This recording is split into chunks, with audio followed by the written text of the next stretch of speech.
Hello les amis, j'espère que vous vous portez bien. Je viens vous partager une vision que j'ai eue en ce mois d'avril 2022. Dans cette vision, j'étais en guerre. J'étais en guerre face à des créatures. Et cette guerre, elle était vraiment rude en fait. Parce qu'ils étaient un peu partout. Ils ressemblaient un peu à des zombies.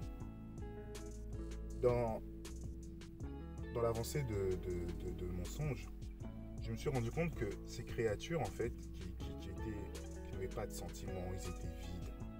Je me suis rendu compte que, en fait, c'était des humains. Je me suis rendu compte que c'était des humains, mais qui avaient subi une sorte de transformation. Et ça m'a rappelé, en fait, un songe que j'avais fait il y a 4 ans. Dans ce songe-là, je ne comprenais pas le sens. Je voyais des gens qu'on poursuivait, qu'on vaccinait et qui se transformaient en fait en zombies. Et je comprenais pas en fait ce sens-là. Je me posais je me posais beaucoup de questions quoi par rapport à ça. Et cette nuit, euh, je questionnais le Seigneur en fait. Je questionnais le Seigneur aussi par rapport à toutes ces choses, par rapport à tous ces événements quoi. Et j'essaie aussi de comprendre l'état des choses. Voilà, tout simplement.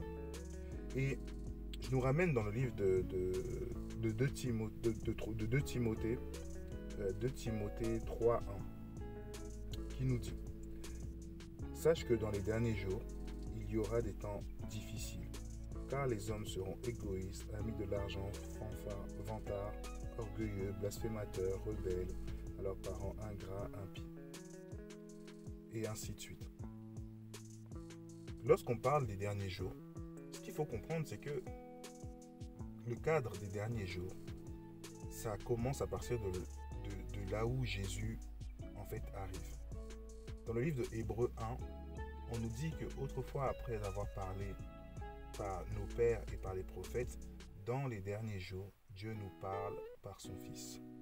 Et on se rend compte que c'est comme si tu prenais un calendrier, d'accord, tu vois, de janvier à décembre.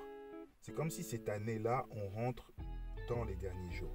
Et que dans chaque mois où il y a des semaines, et dans ces semaines, il y a des temps très difficiles, il y a des temps difficiles, il y a des temps un peu plus tranquilles, selon aussi la localisation, selon aussi le lieu, mais il y a un agenda qui est là en fait, qui est mis en place. Mais maintenant, ce qui fluctue, c'est que tu vas te rendre compte que les temps difficiles qui vont arriver ou se mettre en place pendant ces derniers jours, en fait, ils vont, comment dire ça, ils vont se placer ou ils vont être là en fonction du comportement des hommes.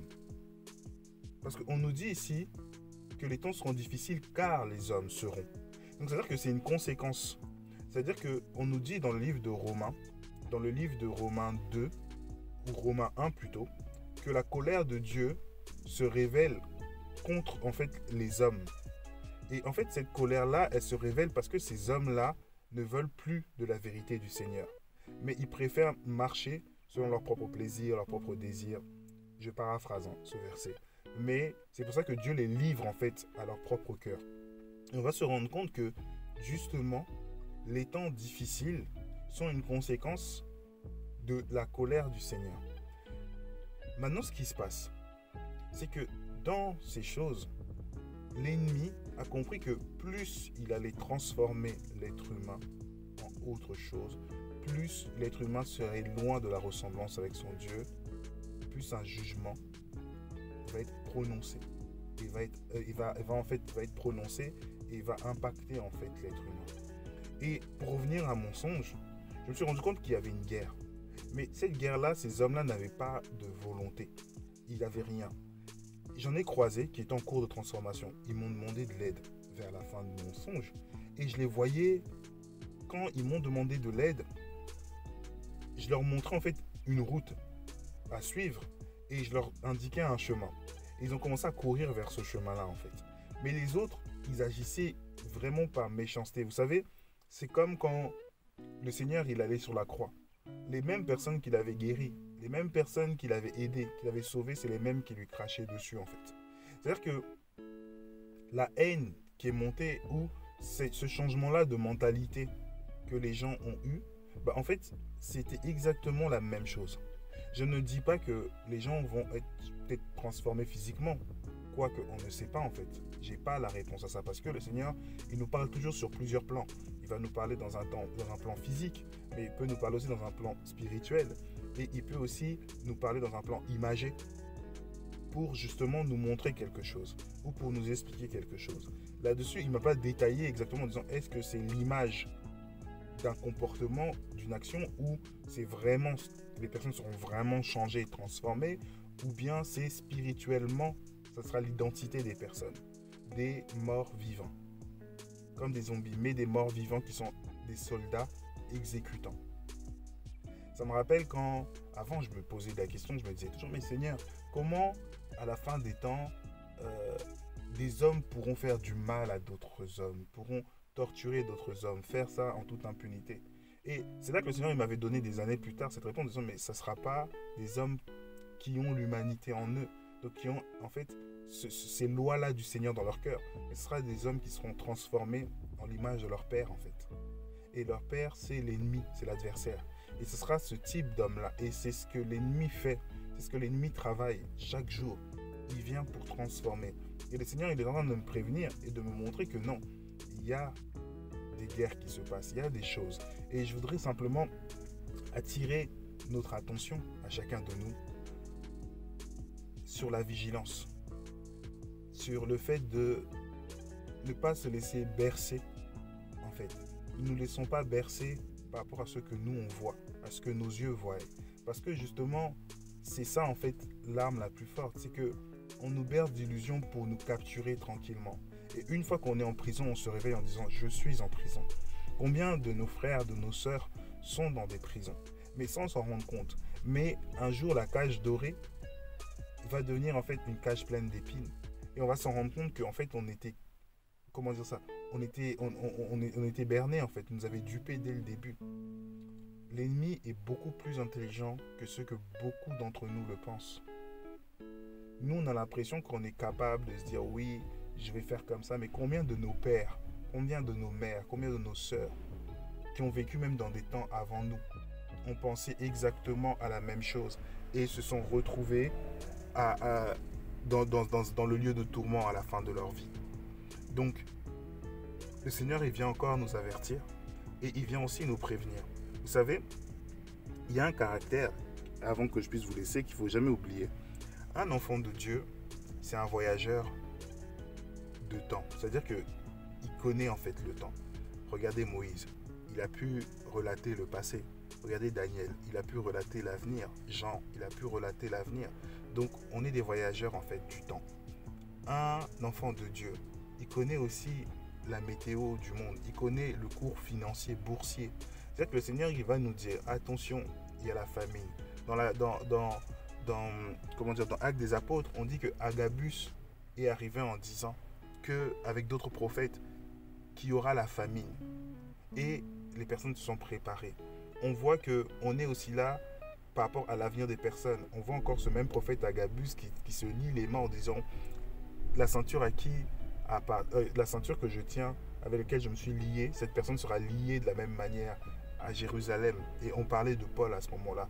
Donc c'est pour vous dire que nous, en tant qu'enfants de Dieu, le Seigneur nous fait cette grâce de nous prévenir. Mais maintenant, à nous aussi d'être vigilants et de répondre et de comprendre les messages qu'il nous dit et de prendre attention à ça. Et c'est vraiment l'encouragement ce que je veux vous donner là aujourd'hui, que ce soit ce soir, la journée, je ne sais pas quand tu écoutes ce message, mais soyons vigilants aux avertissements, parce que le Seigneur ne cesse de nous avertir, il ne cesse de nous dire, et beaucoup se croisent les mains en disant, ouais mais Seigneur, je vais faire quoi? Et ça y est, ils regardent le mur, ils oublient, Seigneur, je vais faire quoi? Ne pensez pas que le Seigneur, à chaque fois qu'il va parler, il va toujours agir en te parlant d'abord ou en t'indiquant la marche à suivre. Des fois, le Seigneur, il nous parle dans l'action ou en termes d'action. Lorsqu'il a dit à Abraham, pars, Abraham partit sans savoir où il allait. Mais Abraham, dans l'action, c'est le Seigneur qui crée l'action en lui et c'est cette action qui lui parlait. C'est-à-dire qu'on l'a emmené là où il devait aller. Et c'est-à-dire que n'attends pas toujours que le Seigneur te dise A, B, C, D. Mais des fois, fais ce qui te pousse à faire. Et si tu te trompes, il te le dira parce qu'il sait que tu es toi comment dire ça, tu t'es soumis en fait à son obéissance, que tu veux l'écouter. Mais ne mets pas toujours un même sens en fait avec les choses du Seigneur. Ne marche pas toujours en disant oui voilà, le Seigneur c'est A plus A, B plus B. Non, parce que c'est lui qui te conduit. Il dit je te conduirai. Si tu te trompes, il a le bâton, il a la houlette, il va te tirer ou il va te taper s'il le faut. Mais il te conduira. Mais n'attends pas toujours qu'il vienne te dicter une manière de marcher, la marche à suivre, etc. Ils te disent va à gauche, va à droite, demain prends tel truc, fais comme ça. Non, il te donne aussi l'intelligence, il t'inspire. Et quand tu lis par exemple Paul dans 1 Corinthiens 7, Paul il donne des conseils. Il donne des conseils à l'église de Corinthe. Et il dit c'est moi Paul qui vous conseille. Mais il dit néanmoins, je sais que le Saint-Esprit il habite en moi. Et parce que le Saint-Esprit il habite en moi, je crois que les actions que je fais ou ce que je vous conseille, ça vient de lui. Parce que c'est lui qui m'inspire. C'est-à-dire que toi, dans les actions que tu fais, selon l'avertissement que tu as eu du Seigneur, fais-lui confiance que c'est lui qui te conduit. Mais ne crois pas qu'il va te conduire que d'une seule manière parce que tu fermes tes yeux, tu fais un songe, ça y est, il faut agir selon le songe. Ta foi n'est pas basée sur seulement un songe, mais sur aussi sa parole et sur aussi ce qu'il te dit ou comment il te conduit. Donc, mon frère, ma soeur, je t'encourage à tout ça. Sois béni et que le Seigneur aussi te fortifie. Gloire.